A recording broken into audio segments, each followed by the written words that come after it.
Good morning, warriors. Happy terrific Tuesday.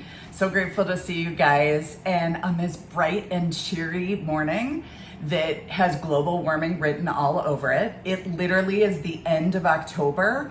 And I walked outside in my turtleneck dress today, only to find it's hot out. What am I doing? I was freezing last night, so I thought it was not going to be chilly this morning, but it wasn't. It was like hot and balmy. So anyone who says that there's no such thing as global warming might be a little off the mark, but I digress. So today I want to talk a little bit about the gut because there's so much talk, right? Anytime you turn on a podcast, anytime you do anything, you're going to hear about leaky gut, right? And what is leaky gut? Leaky gut means the tight junctions that are are supposed to be there are starting to come apart. Now, why is this a thing? Well, you guys all know that appendicitis is a surgical emergency, right? The appendix is part of our colon. If it ruptures or it becomes inflamed and we're scared it's going to rupture, this is a surgical emergency. So that's why when you have pain in a certain location, when all these things, you definitely want to get in, get it checked out. Well, the reason it is obviously our colons are poop tube, right? We're getting rid of waste. We don't want any communication with, the tight junctions with what's on the other side of it. But the reason it's super important, the gut contains and produces 90 to 95% of the body's serotonin, right? Serotonin is one of our happiness neurotransmitters. So super important to feeling good in the world, feeling like we're in the right space, everything is good, we're in the perfect area. Obviously, people with depression don't make enough serotonin, right? So they go on serotonin reuptake inhibitors, which basically stop the body from breaking down serotonin, so you constantly have a flow.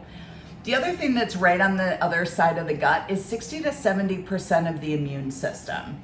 So one of the easiest ways that you can help your health in a flash is an elimination diet, right? Because if there's gaps there in those tight junctions, you're having communication with your immune system. So things that you're putting in your mouth are affecting that microbiome and affecting your immune system on the other side of that tube. So people say to me, what do you want me to go off of? The number one thing is gluten. I always tell people I love it. I'm a total gluten whore. If I go to Europe, I'm gonna have gluten. Unfortunately, we don't do good things to gluten in our country, right? Number one, because it's so addictive and satisfying, we use more gluten. We actually pipe gluten into things because when we do that, we end up being more satisfied. We end up, having more satiation. We haven't done this in forever, but we had a sandwich this weekend with a pretzel roll, super gluten-y, right? Number one, we felt like a bag of shit after. Number two, we felt satisfied with a itty bitty little roll. Normally we're, carnivore light, so it's mainly protein. This, we were stuffed after a small little thing. It's satisfying, so it's hard to get rid of. But I will tell you, from anybody with an autoimmune condition, one of the easiest things you can do is let go of gluten in your diet. It is not good for us. And the cool thing is, there have been so many advances over the past years. My great uncle, was one of the first people to be diagnosed with celiac. And when he was diagnosed by NIH back in the 1960s that he was diagnosed. He was literally one of the first cases. There were no gluten-free options. Basically you went to Whole Foods and there were 3 things that you could have. So I would remember my aunt, whenever they came to visit, would bring a bag of his gluten foods and nobody was allowed to touch it because if you eat it, we couldn't get any more, right? So it was really interesting. Now, really good options. Now, I'm not gonna tell you that there's a good option for a crusty baguette.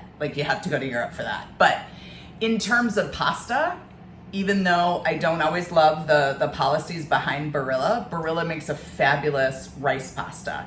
I don't think you could even taste the difference. I don't think your kids will actually be able to taste the difference. There is a wonderful company out of Germany. They have a yellow label at our grocery store. I think it's Schwab. It starts with an SC. They have fabulous gluten-free options in terms of bread, rolls, English muffins, bagels. What I usually tell people, don't do the gluten-free options first. Just remove it from your diet. Just go more keto, have your burger without a bun, have a lettuce wrap instead. Once you're into it a little bit and you're at a barbecue and you want to add something, you're less likely to have the comparison mentality of like, this doesn't taste like a normal, potato roll. This doesn't taste like a Kaiser roll, and you'll probably appreciate a little bit more. So anyway, I just wanted to give you a little heads up of easy ways that you can help your health, right? And lower your inflammation. So starting in the gut is always a great way. Happy Tuesday, my warriors. I hope you guys have a minute to get out in the sun. I'm looking forward to having my workout with my demon Doug today. He, I'm sure, is going to put us through the ringer. I'm going to do some stuff with him going forward because he's going to be a big part of our weight loss plan, workouts with him, because he will kick your dupa into shape. Anyway, guys, if you have any questions, comments, or anything, please don't hesitate to reach out. We would love to hear from you. Sending you so much love today and always. Big hugs.